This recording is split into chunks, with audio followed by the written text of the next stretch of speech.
ಹುಮ್ನಾಬಾದಿನ ತಾಲೂಕಿನ ಹಾಗೂ ವಿಶೇಷವಾಗಿ ಹುಮ್ನಾಬಾದ್ ಆರಾಧ್ಯ ದೇವರಾದಂಥ ಶ್ರೀ ವೀರಭದ್ರೇಶ್ವರ ಜಾತ್ರಾ ಮಹೋತ್ಸವದ ಹಾರ್ದಿಕ ಶುಭಾಶಯ ಹೇಳುತ್ತಾ, ಇಂದು ಶ್ರೀ ವೀರಭದ್ರೇಶ್ವರ ಅಗ್ಗಿ ತುಳಿತ ಅಂದರೆ ಬಂದಂಥ ಭಕ್ತಾದಿಗಳು ಇವತ್ತು ಅಗ್ನಿಕುಂಡದಲ್ಲಿ ಅಗ್ಗಿ ತುಳಿತಂತ ಇವತ್ತಿನ ಈ ಒಂದು ಕಾರ್ಯಕ್ರಮ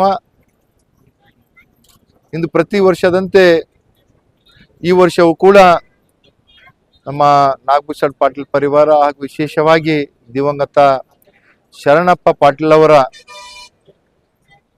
ಏನು ಈ ಒಂದು ಜಾತ್ರಾ ಮಹೋತ್ಸವದಲ್ಲಿ ಸುಮಾರು ವರ್ಷಗಳಿಂದ ಈ ಅನ್ನ ದಾಸೋಹ ಕಾರ್ಯಕ್ರಮವನ್ನು ಬಹಳ ವರ್ಷಗಳಿಂದ ಮಾಡ್ಕೊಂಡು ಬರ್ತಾ ಇದ್ರು. ಆದರೆ ಇವತ್ತ ಅವರು ನಮ್ಮನ್ನು ಬಿಟ್ಟು ಅಗಲಿದಾರ. ಆದರೂ ಕೂಡ ಇವತ್ತು ನಮ್ಮೆಲ್ಲ ಪರಿವಾರದಿಂದ ನಾವೆಲ್ಲ ಅಣ್ಣ ತಮ್ಮರು ಮಕ್ಕಳು ಎಲ್ಲರೂ ಸೇರಿ ಇವತ್ತಿನ ಈ ಒಂದು ದಾಸೋಹ ಕಾರ್ಯಕ್ರಮವನ್ನು ಕೂಡ ನಾವು ಅವ್ರೇನು ಕನಸಿತ್ತು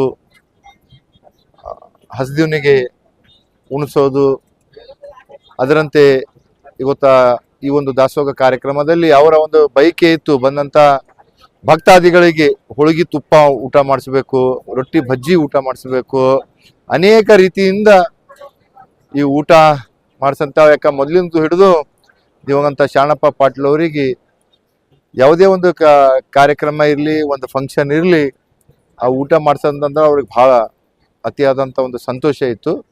ಇವತ್ತು ಅವರ ಒಂದು ಸಂತೋಷದ ಈ ಒಂದು ವಿಷಯದಾಗ ನಾವು ಕೂಡ ಇವತ್ತ ಈ ಜಾತ್ರಾ ಮಹೋತ್ಸವದಲ್ಲಿ ಇವತ್ತು ಹೋಳಿಗೆ ತುಪ್ಪ ಇರ್ಬೋದು, ರೊಟ್ಟಿ ಬಜ್ಜಿ ಪಲ್ಯ, ಎಳಸಂಡ್ಗಿ, ಹಪ್ಪಳ, ಭಜಿ ಎಲ್ಲನೂ ಕೂಡ ಇವತ್ತು ಬಂದಂಥ ಭಕ್ತಾದಿಗಳಿಗೆ ಅವರ ಒಂದು ಆಶೀರ್ವಾದದಿಂದ, ವೀರಭದ್ರೇಶ್ವರ ಆಶೀರ್ವಾದದಿಂದ ಇವತ್ತ ಇದನ್ನು ನಡ್ಸ್ಕೊಂಡು ಹೋಗ್ತಾ ಇದ್ವಿ.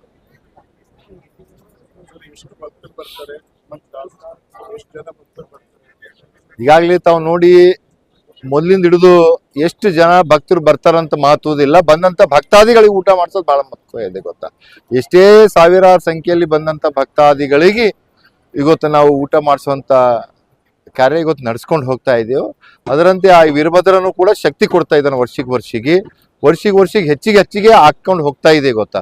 ತಾವೆಲ್ಲವೂ ಕೂಡ ನೋಡಿ ಗೊತ್ತಾ, ಇವತ್ತು ಇಲ್ಲಿ ಒಂದೇ ಕಡೆ ಇಲ್ಲ, ಎಲ್ಲಾ ಕಡೆ ಹುಮ್ನಾಬಾದ್ನಲ್ಲಿ ಇವತ್ತು ಕೈಲಾಗದಷ್ಟು ಮಟ್ಟಿಗೆ ಯಾರ್ಯಾರು ಈ ಒಂದು ದಾಸೋಹ ನಡ್ಸ್ಕೊಂಡು ಹೋಗ್ತಾ ಇದೆ. ಇವತ್ತು ನಮ್ಮ ಅಧಿಕಾರಿಗಳಿಗೂ ಕೂಡ ಮಾಡ್ತಾ ಇದಾರ. ನಮ್ಮ ಜೇರ್ಪೇಟ್ನಲ್ಲಿ ನಮ್ಮ ಸೋದರಂತ ಸುನಿಲ್ ಪಾಟೀಲ್ ಅವರ ಫ್ರೆಂಡ್ ಸರ್ಕಲ್ ಕೂಡ ಮಾಡ್ತಾ ಇದಾರ. ಅಣತ್ ಬಜಾರ್ನಲ್ಲಿ ಕೂಡ ಮಾಡ್ತಾರ. ನಮ್ದು TPS ಆಫೀಸ್ಲಿಂದ ಮಾಡ್ತಾರ, ZP ಆಫೀಸ್ಲಿಂದು, ಲ್ಯಾಂಡ್ ಆರ್ಮಿ ಆಫೀಸು, ಮತ್ತೆ ಎಲ್ಲೆಲ್ಲಿ ಗಲ್ಲಿಗಳು ಓಣಿಗಳಲ್ಲಿ ಅಲ್ಲಿ ಚಿಕ್ಕ ಮಕ್ಕಳು ಕೂಡ ಇವತ್ತು ದಾಸೋಹ ನಡೆಸುವಂತ ಒಂದು ಸಂಸ್ಕೃತಿ ಒಂದು ಇದನ್ನಲ್ಲಿ ಮಾಡ್ಕೊಂಡು ಹೋಗ್ತಾ ಇದಾರ. ಅದರಂತೆ ಈ ಒಂದು ದಾಸೋಹ ಪ್ರಸಾದ ಒಂದು ಏನು ಬಹಳ ಒಳ್ಳೇದಂತ ಇದು ಇರ್ಬೋದು. ಯಾಕಂತಂದ್ರೆ ಇವತ್ತು ಅನೇಕ ಭಕ್ತಾದಿಗಳು ಬೇರೆ ಬೇರೆ ಕಡೆಯಿಂದ ಬರ್ತಾರ. ಬಂದಂತ ಭಕ್ತಾದಿಗಳಿಗೆ ಇವತ್ತ ಏನು ವೀರಭದ್ರೇಶ್ವರನ ಒಂದು ಆಶೀರ್ವಾದ ಪಡ್ಕೊಂಡಿರ ಮ್ಯಾಕೆ ಅವರಿಗೆ ಪ್ರಸಾದ ಒಂದು ವ್ಯವಸ್ಥೆ ನಮ್ಮ ಹುಮ್ನಾಬಾದ್ನಲ್ಲಿ ಸುಮಾರು ನನ್ನ ಅನ್ಸಿದ ಮಟ್ಟಿಗೆ ಒಂದು 200 ಕ್ವಿಂಟಲ್ರ ಅಕ್ಕಿ ಎಲ್ಲ ಕಡೆ ಸೇರಿ ಒಂದು 200 ಕ್ವಿಂಟಲ್ ಅಕ್ಕಿ ಮತ್ತು ರೊಟ್ಟಿ, ಮತ್ತೆ ಸ್ವಲ್ಪ ಜನರು ಉಪ್ಪಿಟ್ಟು, ಶೀರಾ, ಈ ತರ ಅನೇಕ ತರದ ಬಂದಂತ ಭಕ್ತಾದಿಗಳಿಗೆ ಊಟ ಬಡಿಸುವಂತ ಕಾರ್ಯ ಮಾಡ್ಕೊಂಡು ಹೋಗ್ತಾ ಇದಾರೆ. ಇವತ್ತೇನ್ ಮಾಡ್ತಂತ ದಾಸೋಹ ಮಾಡ್ತಂತ ಎಲ್ಲರಿಗೂ ಕೂಡ ವೀರಭದ್ರೇಶ್ವರನ ಆಶೀರ್ವಾದ ಆಗ್ಲಂತ ನಾನು ಹೇಳಕ್ ಇಚ್ಛಪಡ್ತೀನಿ.